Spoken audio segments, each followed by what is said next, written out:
Hey guys, John Paulamy here, Actionable Intelligence. Today is Saturday, November 23rd, and this is the weekly market update. The disclaimer, anything that you hear or see on this podcast or video is not to be taken as investment advice. I am not a registered financial advisor. I cannot give you individual investment advice. Please do your own due diligence on anything discussed on this video or podcast. It's your money, it's your responsibility. Okay, so asking for a little bit of help here from viewers or casual, looky-loos. As part of the package if you subscribe to the newsletter, the paid version of the newsletter, you also get access to the Actionable Intelligence Alert Discord channel, which has been very valuable for many people. It's for subscribers only to the paid version. We talk a lot about on there. There's a lot of smart people on there. They share a lot of ideas. A lot of good conversation. It's a good space. It's not full of, a lot of acrimony, and it's very valuable. So obviously, if you're just somebody that gets the free newsletter every week, which is just basically my curation of videos, podcasts, articles, things that I find interesting, we don't have something similar. So what I decided to do was create a Facebook group for the Actionable Intelligence Alert newsletter. And so it'll be similar to the Discord, but I won't be talking in there very much about, the various stocks and investments we talk about in the paid newsletter. It'll be more general, but it will still be useful. It'll be a place where people that just like the videos or just casually follow me can go if they have a Facebook account and interact.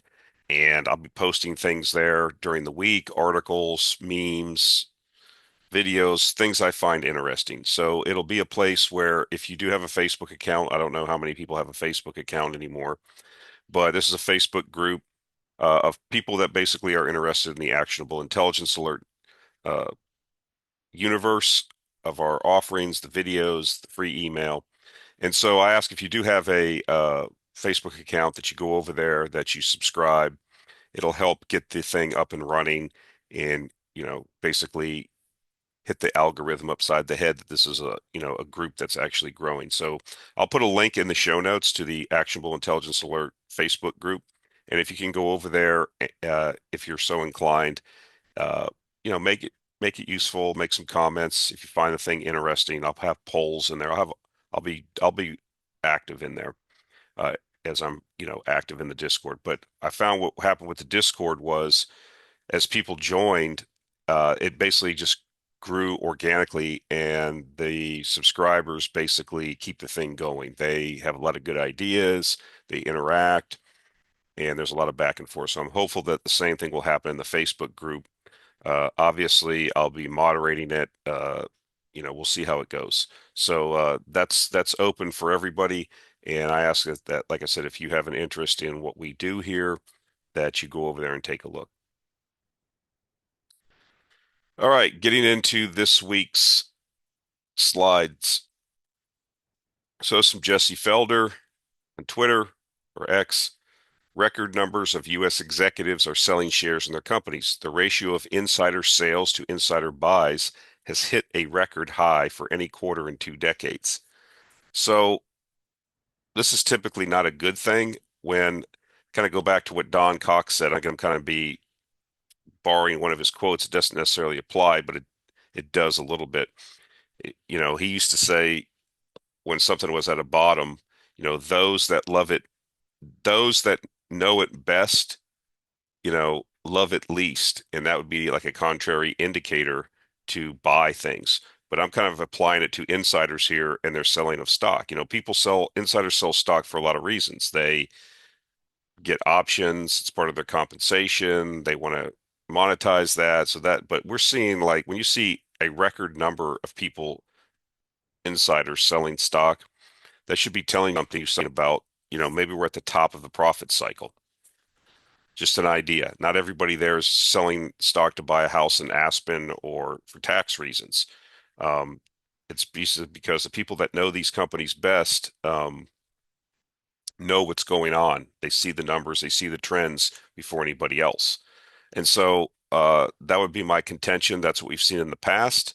But this is not a hard and fast indicator, but it's just another indicator there that folks are, you know, this is the most selling of shares relative to buying by insiders in 2 decades. That should be telling you something. Should be flashing a yellow light. So I found this interesting. This from the Crude Chronicles on Substack. This is the Tobin Q ratio and the subsequent real 10-year total returns per year. And what's the Tobin's Q? It's a ratio came up by this Yale professor.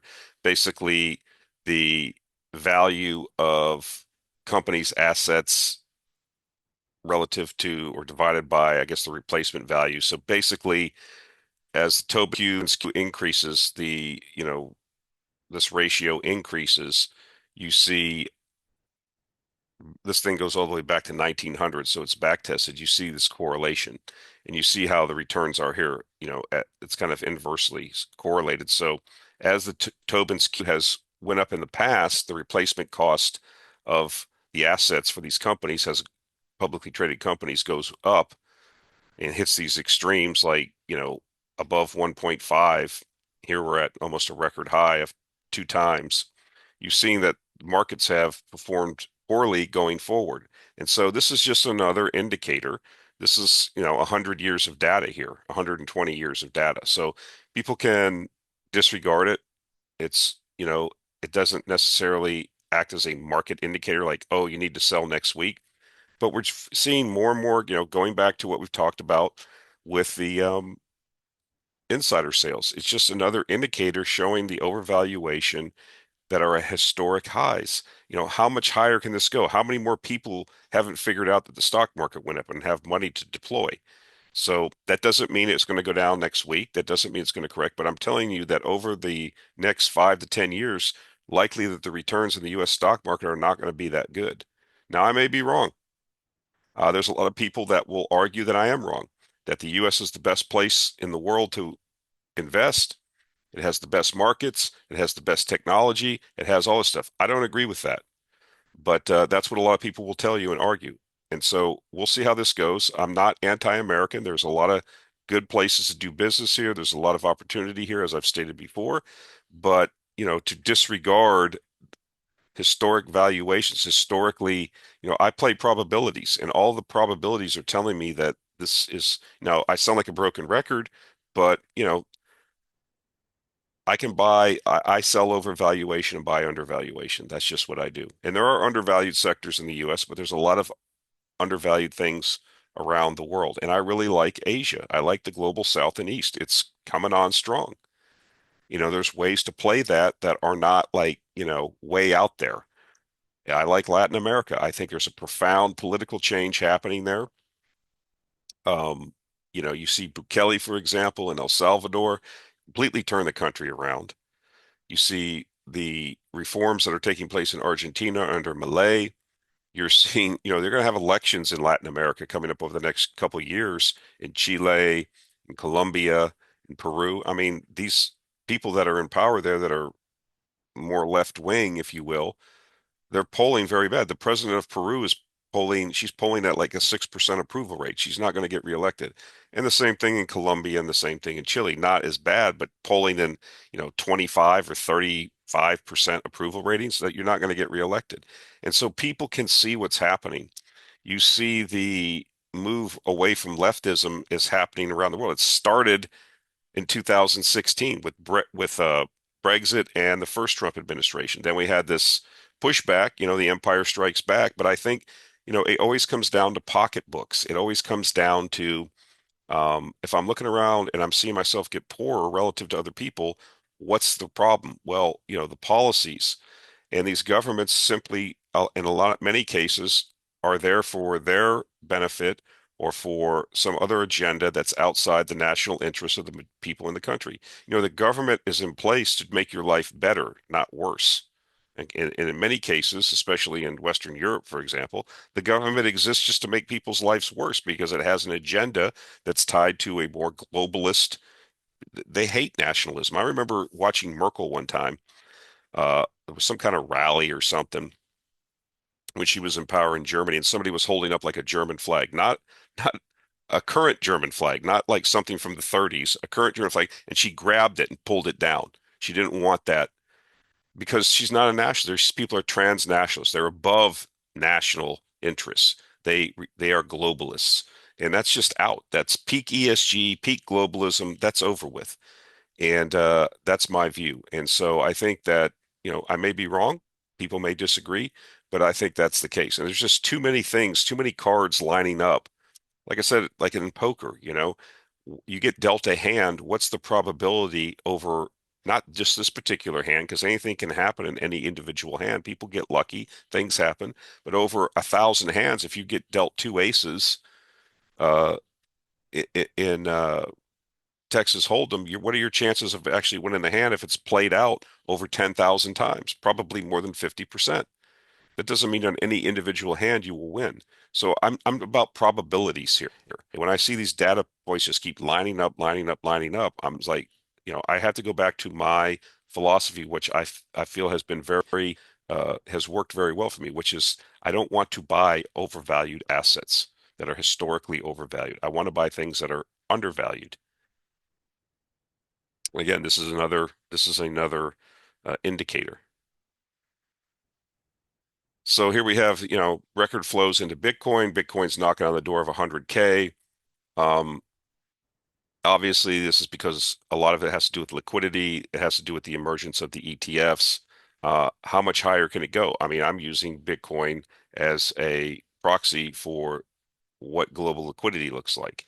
And I don't know how much higher it will go. I don't, I have no crystal ball, but this is very interesting also. Will it go to 100,000, 250,000? I start seeing people should start recognizing, even like in Bitcoin, because we've had these previous halvings, half whatever, when it, you know, gets cut in half the amount of Bitcoins being produced, and people know what's going to happen in advance, and that gets worked into the market. But this is liquidity. These things are liquidity uh, uh, mechanisms, right? They respond very, very finely to liquidity changes in liquidity, either up or down. And obviously, the introduction and the approval of the ETFs has been beneficial to bring more liquidity in and to get it more normalized. The idea that the Trump administration is going to be pro Bitcoin, pro cryptocurrency is interesting. We'll have to see what that means. But, when it seems like we've seen these like big moves several times, even like over the last 10 years, and people get pulled back in. You start seeing all this, the juices flowing, the speculative juices. And so we'll have to see what happens. But right now, this is kind of amazing. And if the United States government actually creates a Bitcoin reserve, that could be very interesting, right? So this is just more on the demand side for nuclear power. This is a presentation that was given about nuclear power, a game changer for rural electrification and development in India. There's a couple blurbs from there, stuff that you guys already know, but I just like to keep reiterating that this is not like, the demand picture, the growth of nuclear power, the emergence of it will continue, barring any major accidents. And then even if we have an accident, it's going to continue. There's no other option, really. You're not going to electrify the India with solar and wind. Yes, they have solar and wind being installed there, but it's not. You have to have that base load grid stability. And unless you want to burn coal or natural gas, you have to have nuclear. So it says here, the country's electricity demand is expected to surge, with power consumption projected to grow at a compound annual growth rate of over 7% from fiscal year 24 to fiscal year 27. Nuclear energy presents a transformative solution with advancements in SMRs and microreactors. India has the potential to deploy a resilient, scalable power infrastructure capable of reaching even the most remote areas. Currently, nuclear power contributes 8.18 gigawatts to the nation's grid, and India has ambitious plans to expand this capacity to 100 gigawatts by 2047. So that's 23 years from now. and having basically a 10 times, 12 times growth. That's pretty ambitious considering, again, where does all the fuel come from? So we'll talk about that. This is some blurbs I took from John Quakes. There was a memo that came out, Prime Minister of Russia, Litovsky, I think is his name. And here's a couple blurbs from uh, the release that they had from the Russian Federation. It says Quakes kind of like just summarized this, but there's some exact quotes from the blurb, which I'll probably put into the Facebook page and in the weekly email. The director of Russia's Energy Development Fund says that the amendments to Russia's retaliatory foreign exports ban, Resolution 313 of 8 March 2022, signed on 14 November as instructed by President Putin, pursues, quote, two important goals, political and economic, unquote. The political goal is not to sell strategically important resources to unfriendly countries, while the economic is to save those valuable uranium resources to sell to friendly nations where Russia is currently building nuclear reactors. Quack, quack, bing, bing, bong. There you go. Goes on. The expectation is for the export ban to have a, quote, painful effect on U.S. energy production, especially given the problems the U.S. are having in its efforts to resume domestic uranium mining. While they don't see the ban causing U.S. nuclear reactors to shut down immediately, given that U.S. utilities have 1.5 years of uranium fuel on hand, they do see U.S. fuel buyers as having two options: draw down those reserves and overpay for urgent import later, or start looking for alternative suppliers today. Going on here, in terms of the quote temporary label given to the U.S. enriched uranium exports ban, it would appear that it's because the amended foreign exports ban 313 that's in retaliation for U.S. and EU sanctions imposed in 2022 was recently extended to 31 December 2025. Therefore, this additional U.S. enriched uranium ban will expire at the end of 2025 unless 313 is extended again next year. And so there's consequences for running around the world unprepared as we are strategically with minerals and all these things because we financialized our economy and tech bros were the new in thing, and we didn't develop, our domestic. You have 20% of your base load nuclear power in the U.S. is nuclear power. Actually, it's 19%. Okay, it's going to grow, hopefully. Okay, and we don't have any uranium production, and our ability to create enriched uranium is constrained. And so now what do we do? Did anybody think about any of this? There's not just this as a strategic metal. There's other strategic metals that we get from Russia and China, by the way. And yet we continue to go around antagonizing everybody and throwing our weight around. Did anybody think about this as a foreign policy situation? There were papers written by the Defense Department. This was discussed, but you're not going to do this in a 4 and 2 year election cycle. Plus, the people that are in power don't care about this because they know it's not going to resonate with the American people, so they don't even bother. Now we're starting to get something going in the Trump administration. Uh, you know, Kudos to the Biden administration that started to recognize this. In the first Trump administration, they were talking about creating a strategic uranium reserve, but we barely mined any domestic uranium last year. It was like, or this year, last year and this year. Okay, basically, it's what you've got coming out of, NCORE in South Texas. That's it. This is a country, the United States, that 40 years ago mined 40 million pounds a year in uranium. Okay, we were, a uranium powerhouse. Can we become again? Likely. It'll take years and years and billions and billions and billions of dollars of investment. Now you've let your industry atrophy. If you look at the, managers and guys that are at these uranium companies in the U.S. That are actually mining uranium, they're all older people. They're very experienced. They've been around for 30 and 40 years. But where's the new generation of competent, ISR operators or hard rock mining guys and gals?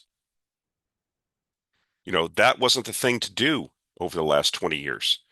And I have warned about this, not just in uranium, but all strategic metals. We have a plethora We have an abundance of minerals and material wealth here in the United States that administration after administration has either ignored or deliberately placed roadblocks in front of. And now you're going to pay the price. Now, if you want to go around the world and, hey, I'm not going to get into the situation that, hey, this was the morally and ethically correct thing to do. Throw Russia out of SWIFT and don't have all these sanctions against them because Putin bad man, Russia bad invasion people. Okay, I get it. That's a lot of people's view, but there's a price to be paid for that. And you weren't prepared and didn't think through all the consequences. The EU is in total collapse, in my view. Okay, look at what's happening in Germany. Okay, it may never recover. Okay, because energy is everything. And did anybody think this through? No, they didn't think it through because the people that are your leaders are stupid people, okay, that care about their own interests and are concerned about the next election. There is no long-term planning. People want to criticize China and Russia and, all these places like that. Uh, but they have plans, okay? They put plans in place and they do things, okay? What do? We talk a lot. We have a lot of lawyers in power that talk a lot. All talk, no show. And this is another example. And so as the rest of the world moves forward, all of that uranium, enriched uranium, is going to go to, just like I said it would when this first got brought up. They're going to have a ban, and there may be further bans on other materials. I don't know. I'm surprised they waited this long. I wouldn't have waited this long if I was in their shoes. You want to put sanctions on me? I would have cut off all energy to the West, including uranium, tungsten, whatever else is a critic, titanium, whatever. That's it. You're out. Have fun. But, they're trying to play this thing, out. So we'll see what happens. I don't think it's temporary. It's another bargaining chip that, when we get to a negotiation, they can say, okay, well, we want sanctions removed and we'll start allowing it enriched uranium. You got a year and a year and a half here now. My musical chair scenario is something I'm still sticking to. Somebody's going to be left out in the cold. And this won't just apply to the US, it's applied to other people too. There's plenty of business to do in China and India. That's where majority of the growth in nuclear power is happening, or these client states or states where they're Egypt, the U8, wherever they're Ross Adams building reactors. They need to supply them with fuel. So it's not like, if they don't sell it to the US, they're going to be out cold. And this kind of goes back to what we talked about last week. I cannot find, maybe somebody in the comments can educate me. I don't know of one current uranium miner that's not having problems producing uranium. This is like, this goes to what this band I was watching you may be familiar with Ocean Wall Capital. It's a firm, I believe they're in Australia. Nick Lawson runs it. There's another guy that works there named Ben Feingold. They've been on this uranium supply demand investment theme for years.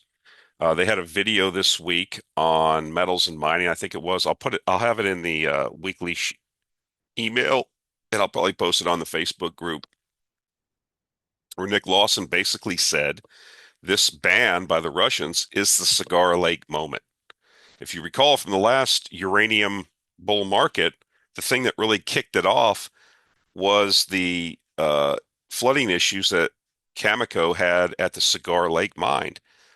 And this was a mine that I don't even think was actually in production yet. It was coming on production, but they were having, it's a very complicated mine that they have to freeze the walls and all these things that they have to do there at this mine.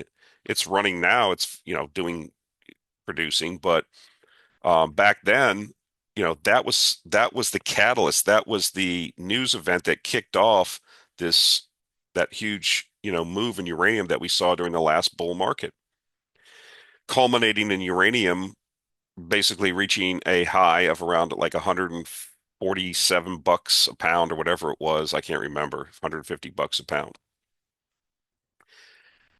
The problem is the difference is we weren't building a lot of nuclear reactors back then. Okay, the demand wasn't increasing and the market was already oversupplied. So we got into this feeding frenzy because of what potentially could happen at Cigar Lake. And we had this big, huge move in uranium. Everything's different now. We have this total nuclear renaissance. People understand and realize that nuclear power has to be in the mix. It's going to be in the mix. It is in the mix. We see what's happening in these global South and East countries and the emerging markets with nuclear.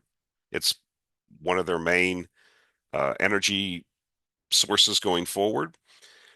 And yet we're in deficits now. We're not in surplus. We're not well supplied. There's nowhere to go to get material. And then we have a situation where basically every single uranium miner is struggling to meet their production goals for all the reasons that we've talked about before: materials, manpower, qualified people, political issues, what have you. And so again, every day that ticks off, you're falling further and further behind. And so you have to run faster to catch up. And at some point, now you have this bifurcation that the U.S. has caused now by its belligerent attitude to the rest of the world as it tries to hold on to its hegemon. And now there's consequences. You won't get any more uranium, enriched uranium for us. Now, can this problem be solved by the U.S.? Yes, it can. Billions of dollars have to be invested. We have to create, our own enrichment. We have to invest in uranium mining. I don't see anybody talking about it. I don't see any of the big miners coming in with billions of dollars. I don't see it. I see these small companies trying to even resurrect these brownfield existing mines and having a hard time doing it. And that just ain't going to cut it. And so we're coming to a culmination point where, you know, not to be hyperbolic, I don't think Nick Lawson was being, engaging in hyperbole when he said this is a Cigar Lake moment. Does that mean that uranium took off the next day? No, but it's going to dawn on people what's happening. That's going to be reflected in prices. So, we'll see. A lot of people will disagree. They'll say, well, if this didn't get it, then it's not going to go up. I don't know. I'm just telling you what's happening. And, even if you had a peace treaty today in Ukraine between Russia and the EU and the Washington, D.C., was basically running everything, would this ban get lifted? No, because Russia's going to want certain things. Okay, it's going to want security, a comprehensive, full security framework for all of Europe and what that actually means. Okay. Then, because of the fact that we're agreement incapable, because we broke the Minsk II agreement with them, um, you know, they're not going to be very interested, in I think just signing pieces of paper. There's going to have to be ironclad guarantees. So we're a long way from that. In the meantime, the special military operation continues. Villages get taken in the Donbass. Nobody pays attention. Nobody knows what they're talking about on the internet. Half the people, or several people many people that do daily reporting on what's going on, and you could see the Russians continue to advance every day. Soon the Ukrainians will be kicked out of Kursk, and then what? Yeah, you know, they don't have the manpower, they don't have the weapons, and the West doesn't have the wherewithal to go on a wartime footing and supply men on the ground and material. They just don't have. It's the same situation. You know, we wrote a lot of checks that we can't cash, and now we're caught. And so this is the consequence. This is just the beginning, in my view. This is what I talked about a bifurcating multipolar world. As a hegemon, we're not in a position to maintain our hegemon anymore, and our because we haven't done anything to do that.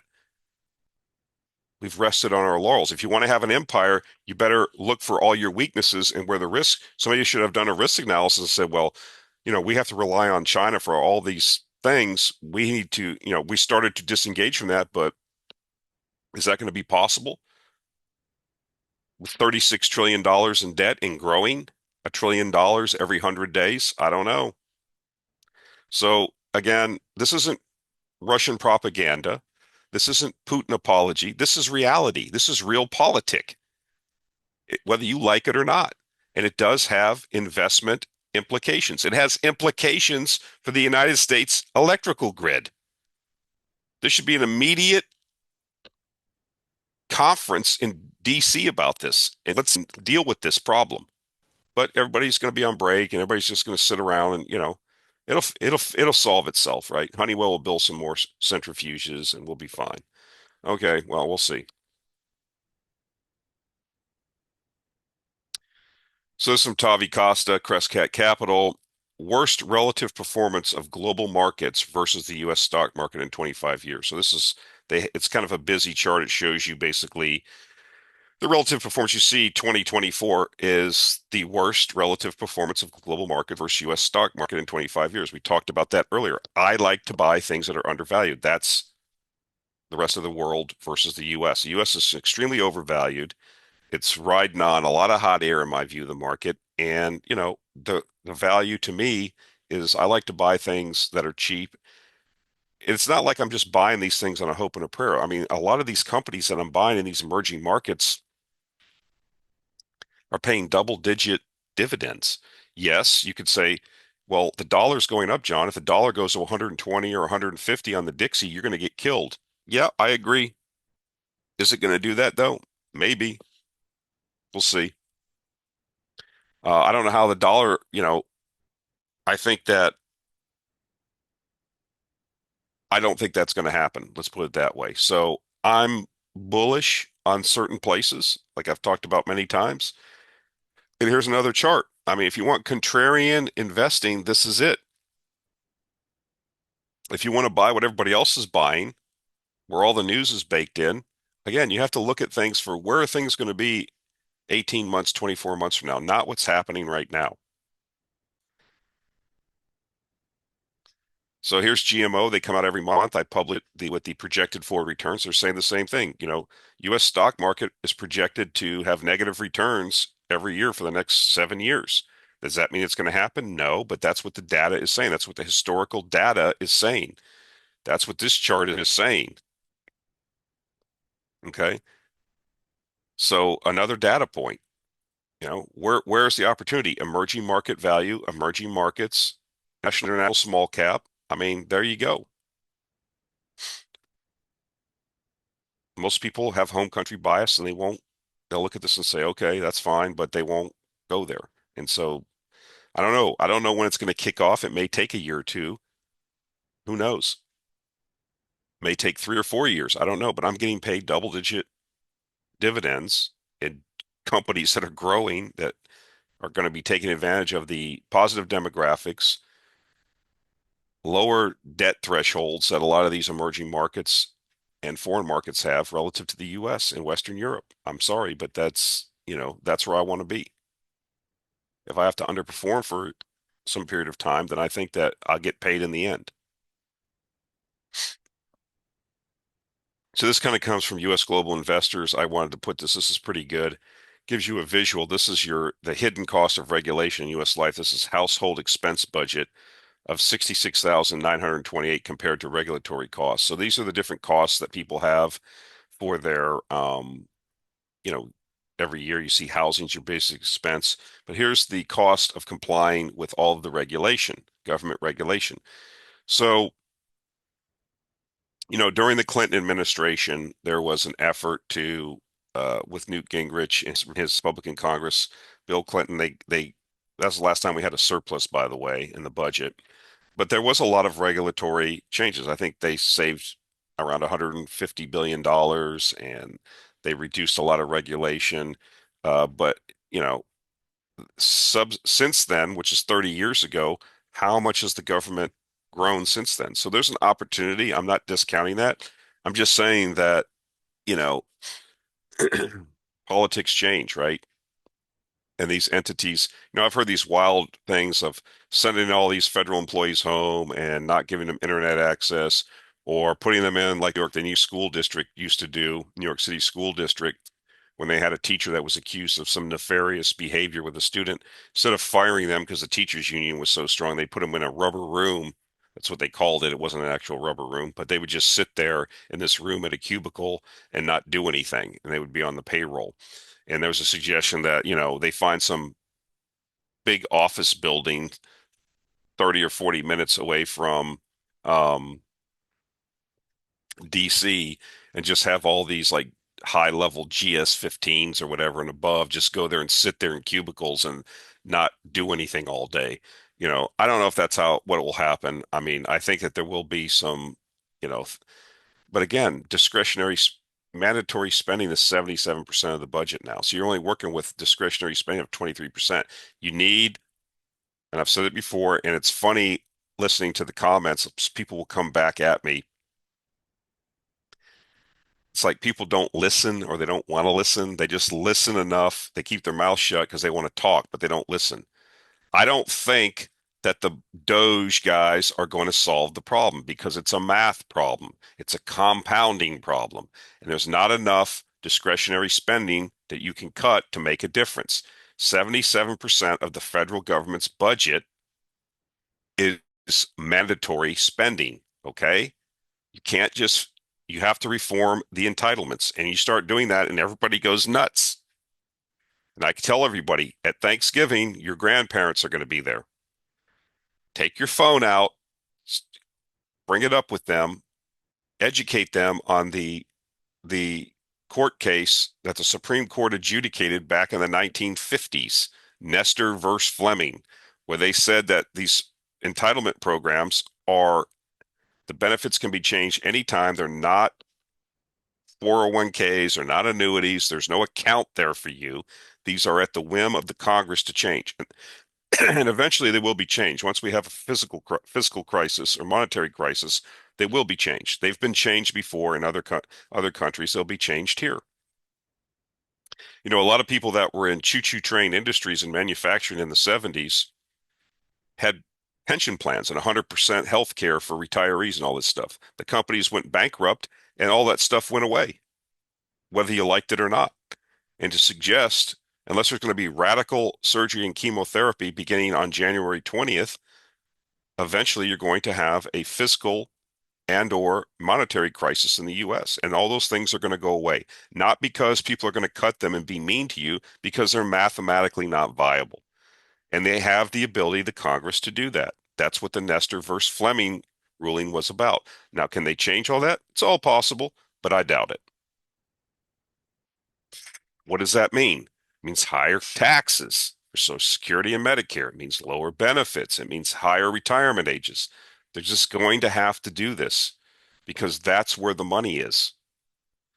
Technically, I think that they should just cut it off at a certain thing and say nobody's getting this anymore after this particular date, and create some kind of mandatory fund that everybody has to come to like they do in other countries that's more market based. But that's beyond the scope of this particular, because I know too many people that are working people that just their time preference is so skewed. As soon as they get a dollar in their pocket, they blow it. And so I used to be I used to be naive and believe that libertarian liberty, and I do believe that people get what they deserve in life, based on their actions and their decisions. But, I'm also kind of empathetic to the fact that if you're a janitor running with an 87 IQ, you're not going to be able to manage a portfolio of stocks. And so something should be mandatory put away for you like they do in other countries. Okay. Or if you're from disadvantaged or if you can't read or whatever, but you still work. There's no reason a person should work 45 or 50 years and not have anything at the end, except for this feeble promises that can be changed at any time. And that's an asset that you should have and own, not the government, that you can pass on to your heirs. That's how you build wealth in a society. But of course, that would just transfer to the next generation once you tip over or die. If there's nothing left, if there's something left there, it goes to the next. It doesn't just, if you die and you have a spouse, well, she gets survivor benefits. After that, everything you paid in doesn't matter. It just goes to, federal budget heaven. And so we'll see what they can do. But I think this is a good visual that you just see how overburdened we are with these things. Now, yes, making regulations go away, making unwanted, unneeded federal agencies go away will make the economy more efficient and create, help to boost economic growth. It'll take some time for that to come into effect, but it is cumulative. And so I believe it's a worthwhile endeavor, but it's not going to solve the debt problem. Don't be that naive. They've tried this before. Harry Figge, the Grace Commission, what they did with the Clinton administration and Newt Gingrich, none of these things solve the problem because politics always comes back in. Policy changes when you have new administrations and new Congresses. And the bias is always to spend more money because of the 4 and 2 year election cycle. You're just trying to get to the next election and get elected. So it doesn't lend itself to long-term, multi-year and decade solutions. So I've been talking about China in the AIA newsletter. We've taken some positions. I think there's a certain amount of, I'm not here to tell you that China's perfect. Every country has its problems. Every country makes bad policy decisions. But what I am going to say is that you have to be careful where you get your information. And here's where I'm talking about. Um, Here's an article on the left, Wall Street Journal. China is building 30,000 miles of high-speed rail that it might not need. Okay. Then you have, so I don't know the gist of the article. I didn't read it, but basically what you're saying is, they just build these rails to nowhere and blah, blah, blah, blah, blah, all this stuff. And say like over the last 12 years, they've built this high-speed rail network throughout China, connecting all their major cities. It's tremendous. You see a lot of people, you can go on the internet, you can look at videos, you can see people on X talk about it. Then you have on the right, this is from the South China Morning Post. I think that's what it's called. It says China's railway operator brings in gravy train, posting profits and lowering debt ratios. So look, um, there's a certain amount of bias towards China or towards all other countries that are outside the US. Why? Because we have a supremacy complex. America, America, America. I get that. And so it's better to denigrate other countries than to look inward at your own dysfunction. We don't have a high-speed rail network. Why? We're the largest economy in the world. We have these clustered cities on the East Coast. We don't have a high-speed rail network. China was able to build one in 12 years. We don't have anything. We have Amtrak, Acela. Everybody complains about it. We don't have anything here. This is ridiculous. And so we denigrate because we're not either able or can't do it or won't do it. We denigrate what China has done. And I think that's dangerous because this is a supremacy complex that we've applied to other states that that we are perceived in competition with, i.e. China, Russia. And so the problem with that is that it takes the focus off what you should be doing, which is to say, hey, wait a minute, our infrastructure sucks. And if you don't believe me, go look at the American Society of Mechanical Engineers, or Civil Engineers, excuse me, and they do an annual report card on the infrastructure of the U.S. and it sucks. It's not A, it's not B. In many cases, it's D or failing. They go over airports, ports, bridges, the whole shebang, and it sucks. And this is the greatest country on earth. This is the best place to do business. Our infrastructure is horrible because instead of building high-speed rail, instead of making, airports that put the Dubai or the new airport in Turkey to shame, we don't do that. We go around and bomb other countries. We spent $20 trillion fighting these wars for a small country in the Middle East, in my view, and for a misguided foreign policy. And so when you squander $20 trillion that should have been spent here, there you go. You created a lot of debt. You have nothing to show for it. It was squandered. Of course, there was a certain class, oligarchic class, that benefited. The connected class, the swine in DC and everybody connected with that, they benefited. The defense contractors and others, teachers unions, all these stupid NGOs filled with these political hacks that are connected with the various political parties. They all benefited. But in the meantime, instead we get the Wall Street Journal writing these stupid articles, okay? Because they're biased against it. Because what else are you going to do? Well, China has a better infrastructure plan than we do. China has 50 some odd nuclear reactors under construction. We don't have any under construction that I know of now after Vogtle went online. What's the plan, guys, here in the US? America, America. You could come at me in the comments and say, move to China then. Okay. That doesn't solve the problem. So here's off Twitter. Here's somebody that's in China that lives there. This is the speed of the high. This is the speed of the high-speed bullet train that I traveled on between Changsha and I can't pronounce these Chinese names. I'm sorry. It was super fast at 347 kilometers per hour. That's 215 miles per hour. We don't have anything like that. So what we do is we denigrate what they have because we're either because of our um, inferiority complex relative to China. Instead of saying, okay, we're going to build something like this bigger and better. If you build something like this in the U.S., if you built if you went on a Marshall Plan or a interstate highway system plan like for nuclear power like Eisenhower did, it would transform this country. But I don't hear anybody talking big like that, you know? So this is this is the difference. So this is why, it doesn't really matter going forward what the US does. It's going to become a smaller and smaller percentage of the world economy. I mean, Europe, Western Europe, stick a fork in it. I mean, they're almost irrelevant now. They're going to become less and less relevant as they continue to deindustrialize because energy is everything, and they're pursuing energy policies that are totally anathema to economic growth. And it seems to be that they've resigned themselves to that, the people there. I don't know. We'll see if it changes, but we have an opportunity. This is what they're talking about when it said "Make America Great Again." Okay, this is what people are talking about. They're not talking about going back to the 1950s and having separate bathrooms for black and white people. We're talking about reality here. We're getting dusted. Okay, yeah, you have pockets of technology here and there, but it's not sufficient. We need the whole country going in the same direction.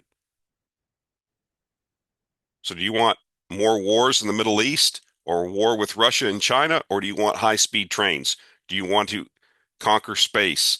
Do you want to have airports and bridges that are, you know, people take pictures of? Do you want the American Society of Civil Engineers to have a report card that says our infrastructure's A, A and B plus? Because you can't have both. Do you want to deal with these entitlements for these old people, the commitments that were made? Because you can't spend all this money that we're spending on all these stupid wars. The defense budget needs to be cut by 90%. We need to look inward. We can't go around the world and be an empire anymore. We can't afford it. So those are your choices. Choose well. So here's an example of why net zero will not happen. It's a lack of mined material. This is just an example of a chart here. It says every American born will need 3.02 million pounds of minerals, metals, and fuels in their lifetime. This is just for a regular lifespan, not anything to do with net zero build out. That's even more. And so how is the rest of the world going to get to these levels of US consumerism and standards of living if we don't have a super cycle in mining and minerals? It's inevitable because these places continue to advance. This is why you won't have net zero. The mined materials don't exist, and there's nothing on the horizon. This is why I believe we're going to have a super cycle in commodities. So here we go. EVs lose momentum in Europe.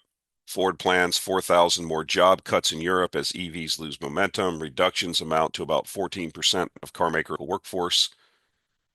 Vice Chairman says Europe, Germany lack clear EV policy agenda. The policy should be get rid of all the subsidies, turn the nukes back on, cut NATO and the US loose, and cut a deal with Russia and get back to what Germany's good at. Okay. Engineering excellence, manufacturing excellence. That combined with Russia's basically infinite, if you will, I know that's hyperbole, resources in these markets in Europe and access to Asia through Eurasia would create a behemoth, but that's not going to happen. Instead, we're going to go beg for EV subsidies, and then we're going to put sanctions in place to keep BYD out because if you didn't, they would completely eviscerate the European car market. They'll just take it over. That's what's going to happen. And so you're going to get less prosperous. People's standard of living is going to go down. and there'll be calls for more government action, right? So that's what I talk about having 16 band-aids on a sore. I'm going to go deliberately scrape my toe on some cement, do it deliberately. This is the metaphor I'm using for government. Then put a band-aid on it, which is another policy. When that policy doesn't work, put another band-aid on top of that band-aid on top of another band-aid, all because you created a sore deliberately. How's that working out for you, European viewers? Now, there'll be some wag that comes in and goes, oh, my life is completely fine. Yes, there's an elite that benefits everywhere. There was an elite class in the Soviet Union that benefited, or in Cuba currently, or in Venezuela that benefits. The rest of the people don't benefit. So if you're that wag that comes on, then we know who you are. You're a pig feeding at the trough. But don't sit here and tell me that what's going on in Western Europe right now is going to lead to long-term prosperity. It's stupid. You have the Netherlands now talking about shutting down its cogeneration, natural gas-fired cogeneration plants. What are they going to, you know, then you have the utility industry there saying there's going to be blackouts here then eventually. And it'll just be disregarded because net zero is the religion. Okay. Eventually, I've said it before, you people in Europe are either going to resign yourself to becoming Muslims and poverty stricken and energy poor and a very bad place to live, or you're going to deal with these problems. Okay. You're going to step up and deal with these problems. Okay. I don't know what it is with the European cultures that they just resigned themselves and they're so ashamed of the previous giants that they're standing on. The shoulders are standing, they're ashamed of these people and spit on them below. And so they want to have this virtue signaling to, have national suicide. To what end, I don't know. This is another example. So this is interesting. This is why I talk about you got to be in the game. This is why I go back to what Munger said. You got to get a bankroll together and you have to be a professional investor as a side hustle. I'm sorry, because AI and robotics will be relentless going forward. Relentless. Okay. Here it is, a guy that worked as at a television studio, a local television studio. I don't know if this is real or not, but it makes sense. Here's what it says. Well, this is it, boys. I was just informed from my boss in HR that my entire profession is being automated away. For context, I work production in local news. Recently, there's been developments in AI-driven systems that can do 100% of the production side of things, which is direct, audio operate, and graphic operate. All of these jobs are all now gone in one swoop. This has apparently been developed by the company QAI. For the last decade, I've worked in local news and have garnered skills I thought I would be able to take with me until my retirement. Now, at almost 30 years old, all of those job opportunities for me are gone in an instant. The only person that's keeping their job is my manager, who will overlook the system and do maintenance if required. That's 20 jobs lost and zero gain for our station. We were informed we are going to be the first station to implement this under our company. This means that as of now, our entire production staff and our new station is being let go. Once the system is implemented and running smoothly, then this system is going to be implemented nationwide, effectively eliminating tens of thousands of jobs. There are going to be zero new jobs built off this AI platform. There are people I work with in their 50s, single, no college education, no family, and no other place to land a job once this kicks in. Well, that's not exactly true. You can always get a job. It might not be the one you want, but you can always get a job. I have no idea what's going to happen to them. This is it, guys. This is what our future with AI looks like. This isn't creating any new jobs. This is knocking out entire industry level jobs without replacing them. So this is why I believe you have to be an investor. You have to understand what's happening, and it's going to be relentless, and it's going to be fast, and it's going to happen faster and quicker than most people think or can comprehend. And it's going to affect sectors that nobody ever thought. Accounting, legal, okay, engineering, a lot of stuff. It's just teaching, in my view, is going to be affected by this. Why can't I, with AI, as we get to where we have robotics, why do I need a militant uh, uh, communist teachers union when I can just put robots in there that have all the knowledge of the world in their mind as the AI advances? They can teach the students. Why even have a school system? You just do it online.